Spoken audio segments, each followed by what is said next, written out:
We have an exciting one for fight number 3. This is a classic Ufe versus Ufe bout. Both gentlemen have gone through the 20-week program and they're going to put it all together for you now. So let's bring in first, in the blue corner, Dylan Thompson. Dylan Thompson, a Kiwi fighting out of Gamebred Academy and a combatant here in the Ufe Season 2. He's learning so much about himself, particularly around the conditioning and the fitness. He feels that it doesn't matter how fit and healthy you are, 3 weeks off would reset years and make you start like you're starting again, which I think at almost 41, I can feel that a lot more than young Dylan Thompson can. He's looking forward to seeing how his training comes together under the pressures and the stress that comes with being locked inside a cage doing combat with another man. Now this contest is a really interesting one because these two young men have been training with each other for 20 weeks, which means they've sparred with each other, they've grappled with each other, they've done a lot of this stuff in a cage together. So I reckon we might see a little bit more comfortability out of these two than you would normally see, but the crowd behind them, all the eyes are on them, the bright lights, the heat of the sun, everything's going to come down to them, and I can't wait to see. Please welcome Dylan! Hey Dunn, I reckon some of them got some aces up their sleeve, like just in case you're going to fight them, you're not going to show everything. Be interesting to see how they play it out. Oh, I'd like to think there's a little bit of gamesmanship there, particularly when Ryan Dunstan's running those sparring classes on a Tuesday night. Yeah, this is Gamebred versus Gamebred too, so very interesting. So yeah, Ufe. And in the red corner, Daniel Coyne Watego. Out of the red corner, Daniel Coyne Watego, the 8-man. Daniel, the 8-man Coyne Watego. Another one of these Ufe fighters. He spent his 20 weeks in the program coming in here to fight one of his fellow program members. Both out of Grow Strong. And he's got MMA fighting down pat by having the first rule of fighting in MMA, having an awesome nickname. Now, I've got to tell you, this guy, we have a sheet here in front of us with a bit of information about these guys. And one of the funniest comments I've seen on any of these, what's your combat experience? 2 years of lounge room boxing and drunken sparring. I don't know how to take that from this young man. Either he's got a head full of rocks or he's got nails in his hands. I can't wait to see this because I think there's going to be a level of comfortability at least where we're going to be able to see the true talent of both men on display, which I can't wait for. And he's got a hell of a corner. Ryan Bishop, James Lund, and Mal in his corner. He's got a black belt in Brazilian Jiu-Jitsu, a 6-time Muay Thai world champion, and one of the Gamebred alumni, Ryan Bishop. A Queensland amateur champion in Ryan Bishop. Exactly right.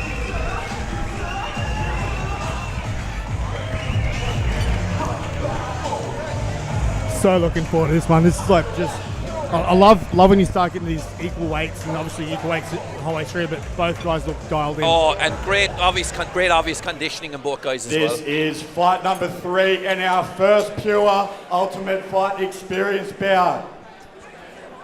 Introducing first, in the blue corner, Dylan Thompson!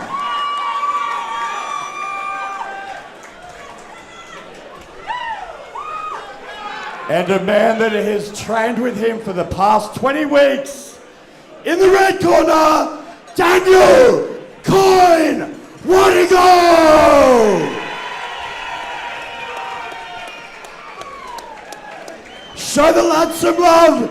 It's Ultimate Fight Time!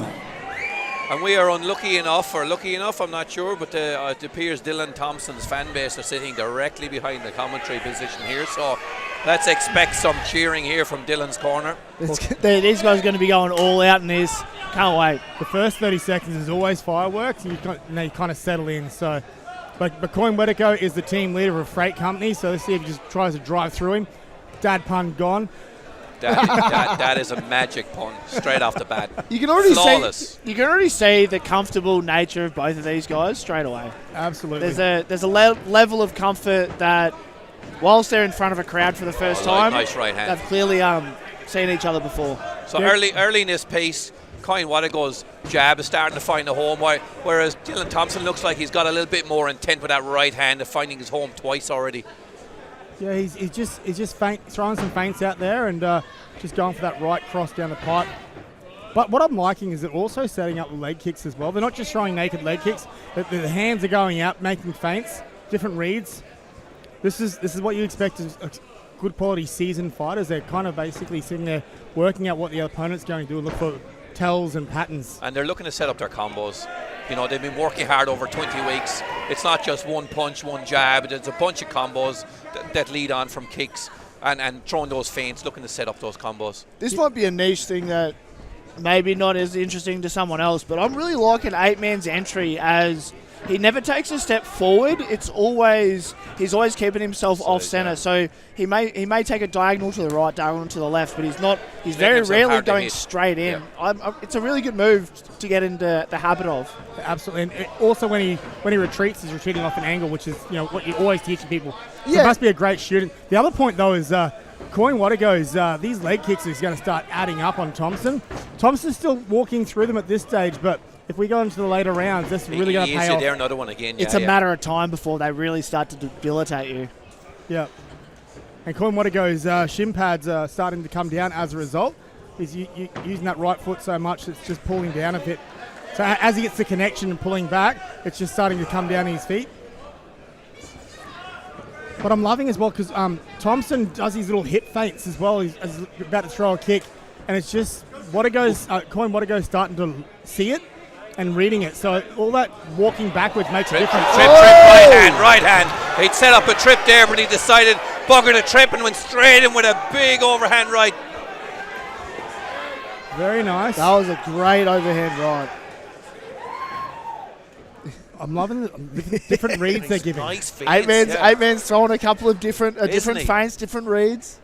And while that doesn't seem like much, especially with your amateurs, they usually first-time fighters will usually throw everything they have in the first round, and the second and third's usually the same but slower with less energy. So he's looking for the reaction. Absolutely, and you can hear the corners both telling their charges what to do. Big right hand again. That was a fun first round. Throwing feints in your first fight is a big deal because as you get more seasoned, mental load starts to become a real big factor, and feints increase mental load for your opponent, which means that there will be a time where you do come out and they're not at the same level of preparedness mentally for that strike. And a slight moment, a lapse in concentration, and you read one of those feints, you react to it, and you're wide open. Exactly right. All right, Paddy, what do you reckon Ryan Bishop's telling his charge right now? Well, first and foremost, I think that shin guard needs to be fixed up, and I think they've got into that. I think he's going to tell him to keep doing what he's doing. He's showing a lot of feints. He's moving laterally. I think Dylan Thompson is coming straight, looking for that big straight right hand. And I see a lot of sideways movement, a lot of feints from Daniel Coyne Watego. And I think Ryan Bishop is going to be telling him, keep that up, keep going with the plan, because right now it's working, and it's a very competitive fight at the moment. And likewise, I think Thompson's corner would tell him to start trying to check that kick as well. Coyne Watego straight into another leg kick, straight in. Beautiful front kick right at the breadbasket. You can really see the crimson starting to come out on Dylan Thompson's front leg though. If they don't start getting a way around this and strategizing around it, he's going to find himself in a lot of pain later on. He's eating a bunch of kicks to that left leg. And I like that as well. So Coyne Watego threw a kick then, realised it wasn't going to connect, and then disengaged. And not throwing everything at 100% means you're not tense. You utilise your energy more, and you can also be faster. It's quicker. We see Dylan Thompson now throwing almost mirroring his opponent, throwing a bunch of feints there, looking to try and find an opening with Coyne Watego. There's a lot of gauging here with a lot of their strikes. We can clearly see Coyne Watego is trying to find a way to land that leg kick. It's his main weapon currently. And then when that starts to become, oh goodness gracious. his shin guard has come back down again, which is it's definitely an obvious game plan from the red corner is to attack that lead leg of Dylan Thompson. And I think Coyne Watego's getting ready to set up a head kick. I agree. He's throwing quite a few low kicks in the front kick, and he hasn't thrown a single high kick yet. So I think he might be setting it up shortly. Again with that but he's just got to get his balance right. kick. Yeah, but Thompson's doing great and just stalking him down. Oh, good engagement. Great leg kick. Great answer with the straight right hand. Always a good response is the right hand down the pipe if your opponent keeps throwing leg kicks at you. Coyne Watego's distance management is really good. He knows that Dylan Thompson's definitely got the reach on him, and he's managing his distance really well, using his front kick, obviously trying to keep Dylan Thompson at bay and within his own range. The switch of stance there is not a good sign. I was just going to say there, you can see that Thompson's left leg is hurting. He did switch stances momentarily. And where the official now is probably going to look to call for some tape to fix this shin guard here on Daniel Coyne Watego, which is slipping down due to the enormous amount of lead kicks that he is throwing in. There's only 48 seconds left in this round. I reckon they're going to get to the end of it. Take him off. Make it a big class fight. Replace the now gloves. you're talking. You're talking to the commentary crew here now. No, that is the issue with shin guards as well. They do become an issue when they start to slip, and also in grappling exchanges. It makes it quite hard to tricky to go through, but it's the difference of having strikes to the ground when you're grounded as well. So bit of human preservation there. They're very much to one size fits all. They've got kind of come in like medium and large and extra large, and different guys are built differently. But look, it's not about the shin guard, it's about the fight tonight. Yeah, Thompson's stepping it up. It's almost like he's got a sense of urgency all of a sudden. So I'm not sure if his corner called something out. 10 seconds left. Finish strong, so the judges remember. Oh, big right overhand by Daniel Coyne Watego, and he goes again! In the very last seconds of the round, Daniel Coyne Watego with two big overhand rights, and Dylan Thompson is back in his corner. And this is a real interesting, it's so much more cagey of a fight than I actually thought it would be from the start. Yeah, and look, I always like start strong, finish stronger, because you want to make sure that the referees, the judges remember you as you took control of the whole match. There's some really, really good things to go from there. Coyne Watego, gosh, he's found a place for that left leg. Yeah. Like he's just been hitting that left leg over and over and over. You mentioned before, Don, about the stance switch. I was just thinking, what do you think the coaches are telling him? Because we've got to start with a strategy on how do we minimise the damage we're taking I there. don't think they are. I can see him now. They're just exiting the cage, but I think they're telling Dylan Thompson to come forward hard, come forward straight, close the distance, because he's not going to be able to keep taking those leg kicks in this round and see the round out. I'm expecting to throw punches and bunches. So I just saw there just the coach basically telling combinations, because what you see, Thompson for the last two rounds is throwing a jab or a right, and it's like after that right, throw a hook, because he is constantly walking forward, and after he throws his punches, just in strike range. So his pressure's good. Like he's walking forward. Like Dylan Thompson hardly taking a back foot in this fight. He's come forward the whole time. Daniel Coyne Watego has been able to evade by moving laterally, and not so much. It's not as if Thompson's coming forward and he's backing Coyne Watego up. Coyne Watego is just using the periphery of the cage, and he's going around and he's moving laterally, which is really interesting, and it's making a great fight. Yeah, what you'll see is as Coyne Watego, as he's throwing his jab, his right hand is dipping. So likewise every single time that Thompson throws his right cross down, that left hand comes across to try and help defend. So that left hook is there, and his coach did tell him about it. But just who can listen to their coaches better? A bunch of Dylan Thompson pressure coming out. Their coaches are obviously trying to get him to put eight man on his back foot, because it's a lot more difficult to throw kicks off your back foot. Thompson's walking forward. Yes, good strategy. The other thing, though, is how much damage has that left leg of Thompson taken from all those kicks. It makes it really hard to put your power into your punches. It does, but he looks like he's standing pretty strong at the moment. Like it's a very, very strong lead leg. Like he is coming forward heavy on it, so that's why he's eating a lot of the punishment, because it is a big target for Daniel Coyne, for Daniel Coyne Watego. What conditioning do these guys have? They're in the third round of their first fight. They had 20 weeks to train for this, and they're going hammer and tong. We're going into the 9th minute. Into the last minute, yeah. Incredible fight. Big right overhand again by Daniel Coyne. Watego. The team's into it now, and this is where all that training, all those early mornings pay off. Man, these guys, they barely seem to be breathing heavy. They're hitting hard. They're sticking it to each other. They give each other a smile after a good shot, which I love to see. Yeah, and they've maintained this pace throughout this whole fight right from the start. Absolutely, and as you mentioned before, the respect that comes from as well. Like, you know, every fighter needs a dance partner, someone to jump in there with them, and both these gentlemen, this has been a great fight so far. No, Well, we're well into this last minute now. The timer's gone off our screen here, so I'm assuming we're in the last 20 seconds. Oh, great jab. Snapped his head back there. They're still going at it. Then they're like really, really good quality, strong jabs. Like Coyne Watego is just sitting behind his jab. He's got probably the two first things that everyone should learn: the jab and the leg kick. Like both great strikes to learn early, and he's really nailed them. Great to see the intensity of both these men as they're coming out in the last couple of seconds of this round. And they're looking to finish this fight. Both of these men, great intensity, and it's all over. What a fantastic fight. I think that's the first fight that's gone the distance tonight. Well done to both young men. Absolutely. Boys, put your hands up. That was great. Man, both of these guys are going to be feeling that in their respective areas tomorrow, because they just went to war with each other for 9 minutes. Thompson, his leg will be sore tomorrow morning because I don't think he checked a single kick in that fight. No, but he also you can see the strategy late on. Every time he wanted to throw a leg kick, he would throw 1 and 2 or 2 and 3 down the pipe and try to make him pay for it more than he was getting. Yeah. It was like, you can hit the leg, I'll punch your face off. And it never buckled once, through that whole fight.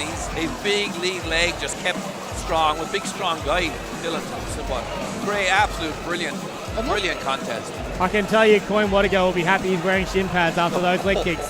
When you're throwing that many, that also impacts you as well. So you kind of have a free hit wearing shin pads. Yeah, it's sort of a double-edged sword for both. Like it's a benefit for both of them. Coyne Watego is probably going to not have these giant swollen shins tomorrow. But the same goes for the thigh of Dylan Thompson. I think the Mansfield Tavern ice machine is going to be working overtime tonight. But Timmy's gathering up the scorecards. This is going to be a close one. This is one of those ones where a win either way or a draw either way, and I'm completely happy with it. Tim's in here with the decision for us.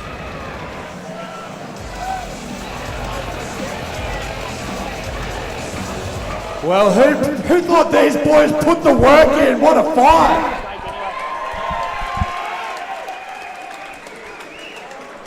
That's well. They've gone the whole distance. We've gone to the judges' scorecard. We have a unanimous decision. To the red corner, Daniel Coyne Watego!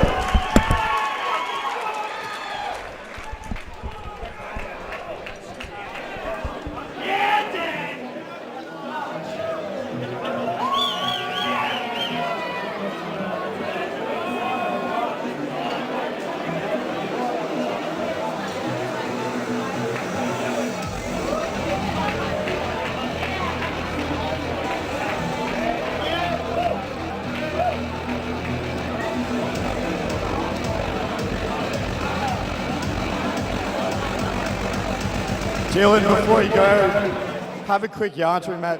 You didn't get the decision you wanted, but I reckon you must have been doing extra classes, because what a fight. How does it feel even getting in here?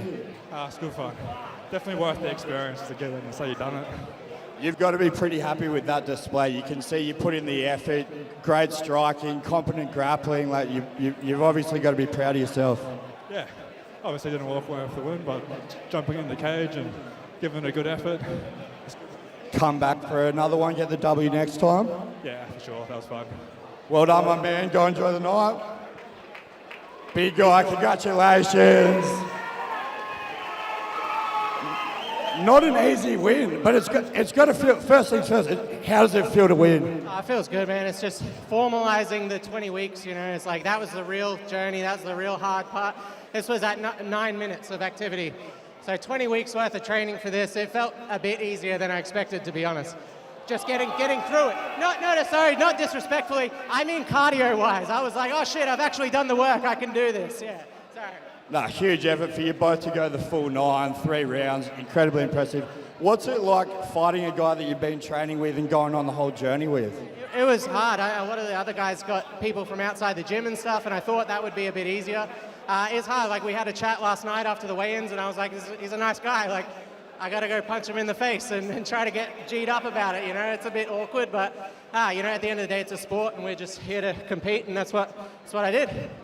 Well done, you're both champions. Go enjoy the win. Round of applause for the lads.